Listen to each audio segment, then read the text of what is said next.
This edition of the Ridley Report is brought to you by PeterBursForCongress.com.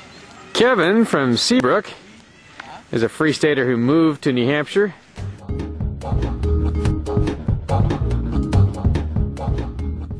Now he's at the Porcupine Freedom Festival in Guilford, New Hampshire. Uh-oh. He's got a little bit of a wild spirit, and he, speaking of spirits, he wants to start a brewery. So actually, it's Kevin from Candia. I got the location wrong. I was thinking you were from Seabrook. But anyway, you moved to Candia just recently. You moved to Manchester a little earlier. You're a free stater, and you've been in this state for how long? Well, I started back in April. I moved to Manchester then, took a look around, and went back to Ann Arbor, got my stuff, and then moved back in May. Did you get any or part of that? Oh, yeah, I did. Here. And you have a big dream, Kevin. Tell me a little bit about that. Well, I would like to open a brewery in Concord, and it's ever so much easier to open a business in New Hampshire than it is in Michigan, especially with the liquor laws being what they are. And I was inspired by Keith Murphy and his tap room, and every good tap room needs equally good beer, so that's what we're shooting for. Oh, sweet. Yeah, I didn't know about that detail. And the how have you found the regulations to be in New Hampshire compared to other states that you might have to try and do this in?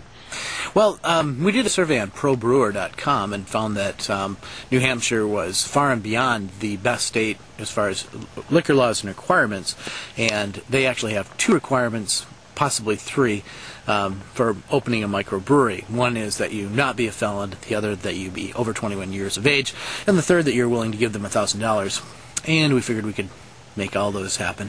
Well, that's not too bad. What was it, the trigger that made you want to move to New Hampshire, Kevin? That's a good question. I think it was the probably the Ron Paul campaign, and so much more awareness of what was going on in other states, and some of the people that were working on the project in Michigan decided if Ron Paul didn't make it there, then they'd move to New Hampshire, and I thought, you know, that kind of works. It's been in my mind and kind of in consciousness for a long time. It was just sort of came to a head then. Well, now, what's your take on the whole Ron Paul situation in New Hampshire? Because a lot of folks say they thought he should have done even better than 8%, although I guess that was one of the best showings in a primary. Do you feel like he did well enough? Well, I know that in Washtenaw County in Michigan, where he also got, I believe, 6%. In Washtenaw County, where we campaigned for him, he got 8%. And in the city we campaigned for him, he got 25%. So I think it was a sort of a massive effort. Things could have been better organized, and I think there are a lot of people that just thought that he wasn't going to make it, so they were going to vote for whoever they perceived to be the more likely candidate, the more moderate. Now that you're in the state in New Hampshire, what's the type of liberty activism that you're most drawn toward?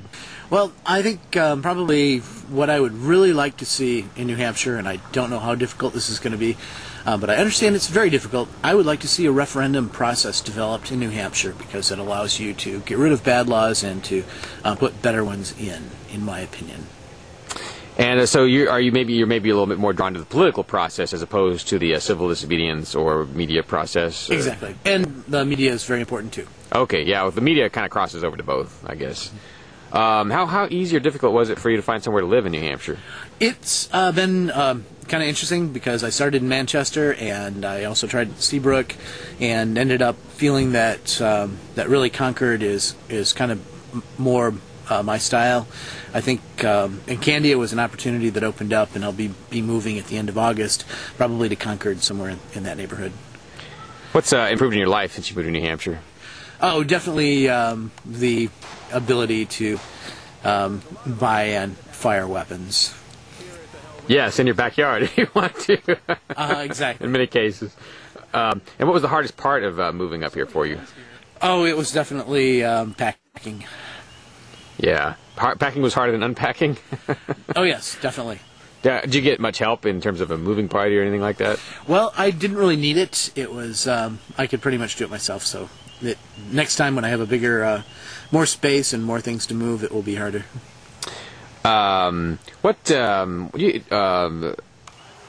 Yeah, what's maybe a favorite memory of activism that you have, the most interesting activist thing that's happened to you since you moved to New Hampshire? Well, that's really developing right now, today and over this weekend at Porcfest. I'm getting to meet lots of new people and new friends, people who have moved here from other places and who are in the process of deciding to move here. And probably, I'd say this event, it's an ongoing, a memory in progress. All right, that's great. Yeah, it is just kind of getting warmed up, too. Is there anything you would like to say to people who are considering moving to New Hampshire and haven't really, been certain about that yet? Yes, you should definitely move to New Hampshire. Well, that's pretty simple. Anything more complex? No, that's pretty much it. You don't really, if you think about it too much, you should come out and check it out. And I think there's something for everyone, from the seacoast regions to here in the mountains where we are. There are big cities, and, well, not too big cities, but fairly good-sized cities, and also there's lots of areas where there just aren't a whole lot of people, if that's more your thing. All right, awesome. Kevin and Candia, thank you. Thank you. PeterBursForCongress.com. Peter's a Republican Liberty Caucus activist, and I see him constantly at the New Hampshire State House fighting for your freedom. Now he's running as an independent in Congressional District 1. He's already generated significant mainstream press. I've signed the petition to get him on the ballot, and hope you will too. But he needs your help. To pitch in, visit PeterBursForCongress.com. PeterBursForCongress.com. Dum dum dum da dum dum. PeterBursForCongress.com. Dum dum dum da dum dum.